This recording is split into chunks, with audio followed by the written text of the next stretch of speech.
오늘 아침 신문 시작합니다. 버스 기사를 하려는 사람이 점점 줄고 있다는 기사 먼저 보겠습니다. 네, 조선일보입니다. 과거 버스 기사는 월 400만 원에서 500만 원 급여를 받을 수 있는 비교적 안정적인 일자리로 인식됐지만 최근에는 구인난을 겪고 있는데요. 전국 버스 운전자 수는 2019년 8만 9천여 명에서 지난해 8만 5천여 명으로 매년 1,000명씩 4년 새 4,500명이 줄었습니다. 높아지는 일의 강도에 비해서 적은 수입 때문인데요. 근로시간이 단축되면서 초과 수당이 줄었고 특히 코로나19 이후 승객과 노선이 모두 줄어 임금이 동결되자 기사들이 생활고를 호소하며 배달업 등으로 빠져나가고 있습니다. 운전할 사람이 없다 보니 일부 지역에서는 기사들이 온종일 일하고 다음 날 쉬는 격일제 근무를 하고 있는데요.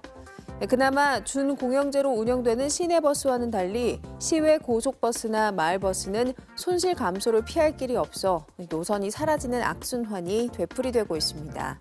다음은 중앙일보입니다. 최근 재산 상속 절차를 유언장이 아닌 은행에 맡기는 경우가 늘고 있다고 하는데요. 고객이 금융사에게 재산을 맡긴 뒤 사후 배우자나 자녀 등 생전에 지정한 수익자에게 이전하는 유언 대용 신탁 상품이 인기를 끌고 있습니다. 올해 1분기 5대 시중은행의 유언 대용 신탁 잔액은 3조 3천억 원으로 전년 동기 대비 43% 증가했습니다. 형식이 까다로운 유언장을 쓰지 않고도 상속을 구체적으로 설계해 각종 상속 분쟁을 방지할 수 있다는 점이 장점으로 꼽히는데요.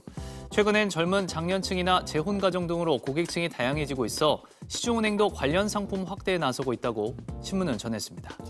이어서 세계일보입니다. 고물가로 장바구니와 외식 물가가 치솟으면서 전통시장을 찾는 20, 30대 청년들이 늘고 있는데요. 전통시장 가맹점의 매출 데이터를 분석한 결과 지난해 신규 방문객 중 20대가 전체 26%로 가장 많았습니다. 레트로 감성이 인기를 끌면서 노포나 야장 등 전통시장의 맛집들이 젊은 세대를 끌어들이고 있고요.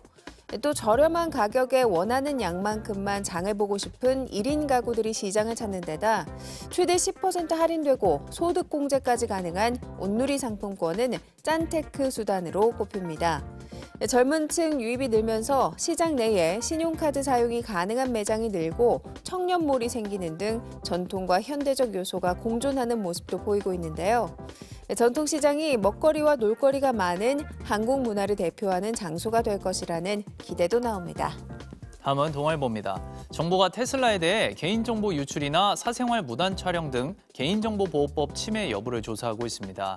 테슬라의 자율주행 시스템인 오토파일럿은 차량 뇌 외부에 탑재된 카메라 8대로 주변 환경을 촬영해 기술을 고도화시키는 딥러닝 방식인데요.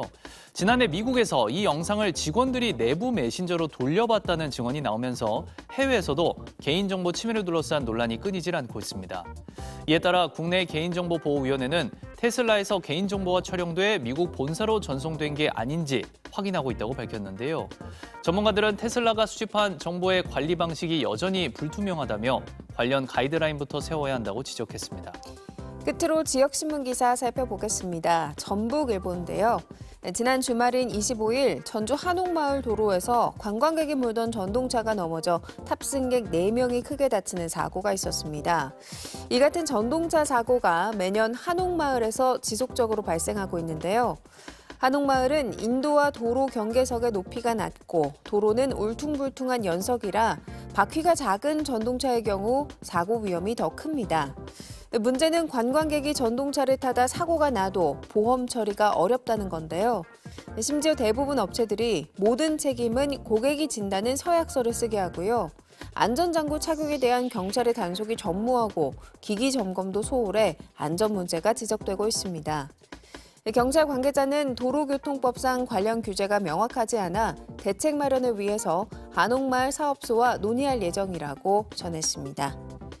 지금까지 오늘 아침 신문이었습니다.